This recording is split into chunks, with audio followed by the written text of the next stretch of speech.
Hello दोस्तों, आप सभी का हमारे यूट्यूब चैनल में स्वागत है।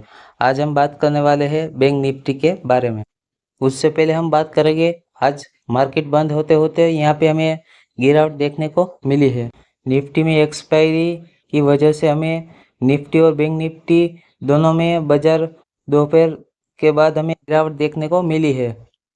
अगर बात करें कल, तो बैंक निफ्टी में हमें कल ऑल टाइम हाई भी देखने को मिल सकता है। फेड के रेट कट करने के बाद हमें ग्लोबल मार्केट में एक ज़बरदस्त तेज़ी देखने को मिल रही है। डाउ जोन्स, नेस्डैक, निकी, गिफ्ट निफ्टी सब में हमें एक ज़बरदस्त तेज़ी देखने को मिल रही है। हमारे बाज़ारों में कल हमें तेज़ी देखने को मिलने वाली और बैंक निफ्टी एक बार और ऑल टाइम हाई कल हमें देखने को मिल सकता है। कल मार्केट पर नज़र ज़रूर रखें।